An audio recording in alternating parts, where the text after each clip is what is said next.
a really great question. If I were going to help somebody to drill down into their core competency, what are the two things that I would ask that person? Really good question, by the way. Here are the two things. First is, and I did this, and so did Tim, I'd ask you about your competition. And then I'd ask you if you've done a sunflower on the competition. Okay, here's an example of that. Tim's competition, by the way, is distributors of wine. Did he do a sunflower on the distributors? He did. He discovered that the sunflowers of the distributors are such that they're not able to customize things. They're not able to do blends. And so remember what his core competency was? Customizing and blends. So he took the weakness, what he found by analyzing the competitors, and he made that his strength. So that's one way of drilling down. The second way is what I call bright spots. Bright spots is the following. I'll give you an example. It's a true story, by the way. After the Vietnam War, a nonprofit organization sent a handful of people over to Vietnam to help feed the malnourished children. There were like a gazillion malnourished children, and there was like 4 of them. And luckily, they actually spoke Vietnamese. And instead of sitting there doing nothing or writing a paper or whatever, here's what they did. They went out looking in the villages to see if they could find any children that were nourished. And in fact, they found in one village nourished children. So they went and talked to the mothers of those nourished children to find out if there was a special sauce. And in fact, what they found out is one parent was just cheating. They were getting funds from the government through a backdoor kind of a way, so they threw that one away. And the other one, what they found out is they had come up with a clever way of having 5 or 6 little tiny meals all during the day with tiny little bits of shrimp. The other parents weren't doing this. They weren't doing this. So they had found a new core competency, if you will, which is making the little tiny meals 5 times with the little pieces of shrimp. And what you'd think they do, they spread that to the other parents in the village, and then those parents spread it to the other villages, and those villages spread it to the other villages, and some 4 million people later were fed. 2 ways I go about doing it. One is the bright spots, one is the analysis of competition. And there are other ways, but those are 2. So another technique I use is I have a team coming next week. They're from Cincinnati. A young man that I met at another party in Chicago. And he has a company, about 50 or 60 people in the company, Austin. It's in the real estate world. He's doing cloud computing and automating the entire real estate world. He has 1 million users already. He has a lot of realtors actually using his system. He has $6 million in revenue.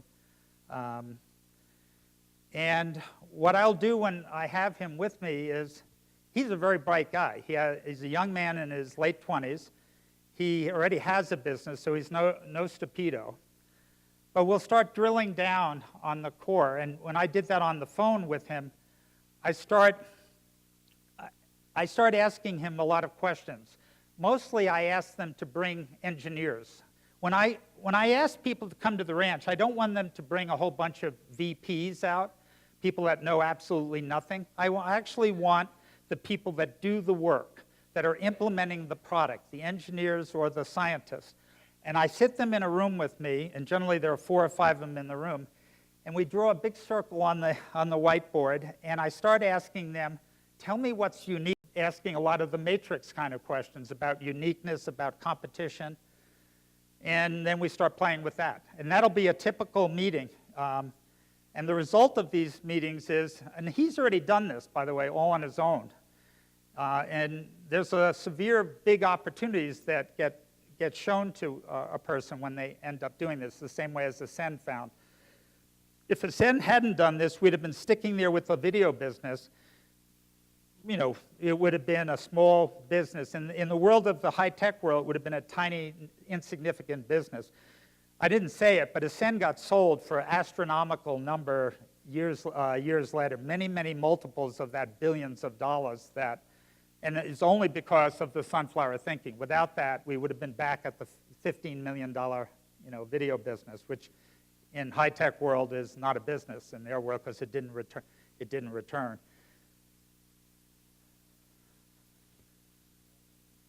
Yes.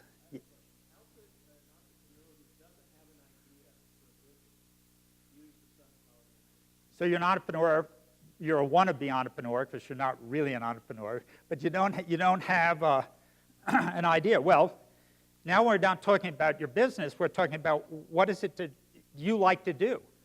What is it you're passionate about and is a strength? And I don't care what it is. Let's just write it down. And then we'll try to figure out if we can leverage it. Let me give you a silly example. I mean, this is totally silly, but let's say you're really, really good at brushing your teeth, standing on your head and singing the Star-Spangled Banner. Now, that is a unique skill. However, we're probably not going to be able to leverage that.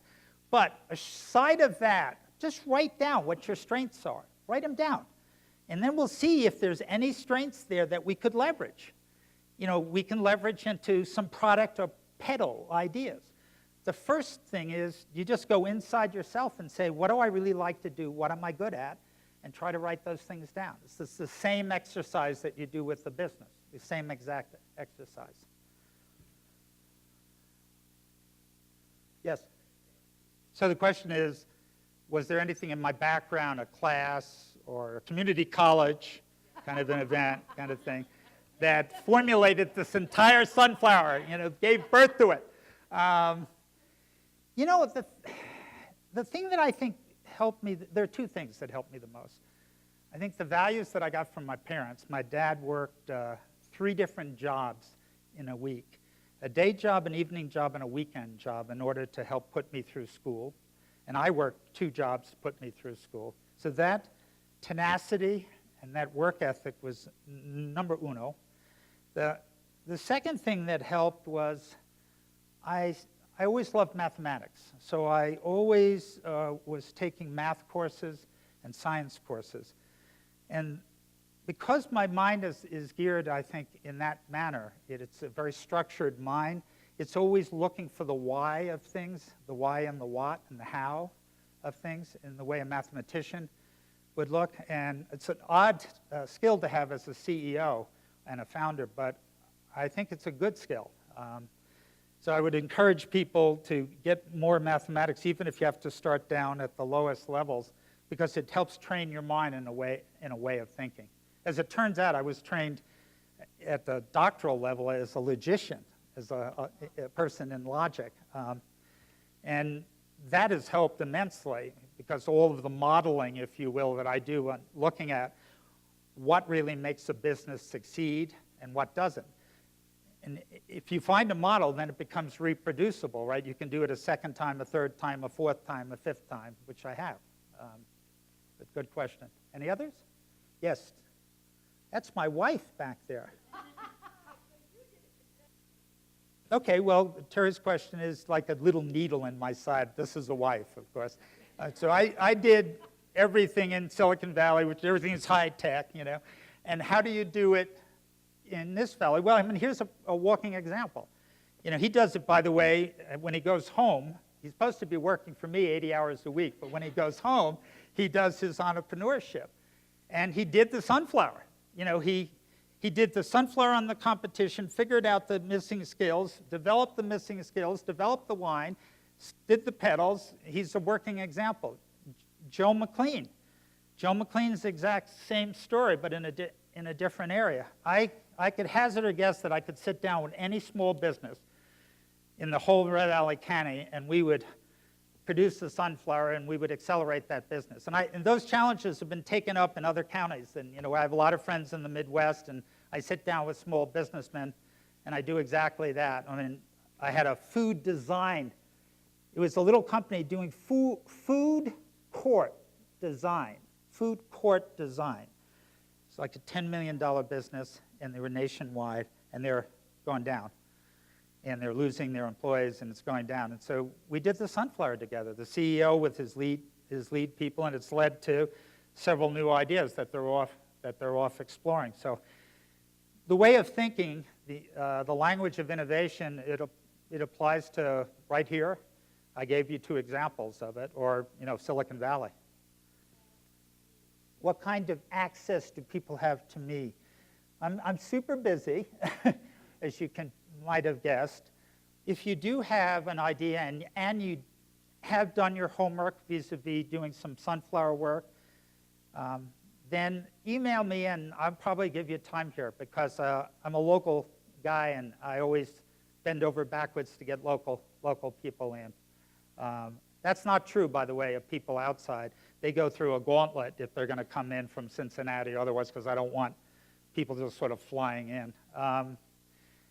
But you have to do your homework. Like this food court design guy, I said to him, go buy the book, the little book called Smart Ups. Go do your sunflower. When you've done all of that and you've done your homework, get a hold of me and then we'll start talking.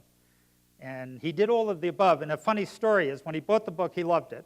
He bought 20 other copies for friends. Those friends bought another 80 copies. So we sold 100 books from this one guy because it kept sort of percolating around. And he did do his sunflower, and we interacted a lot through email, which is a good way to interact with me. And by the way, his core competency statements wasn't real good. So we're in the process of drilling down because it was not good. It was not something we could leverage. And he's off drilling down a lot more detail, and I think he'll get there. And then we'll start up with the petals right after that. Anything else? Yes?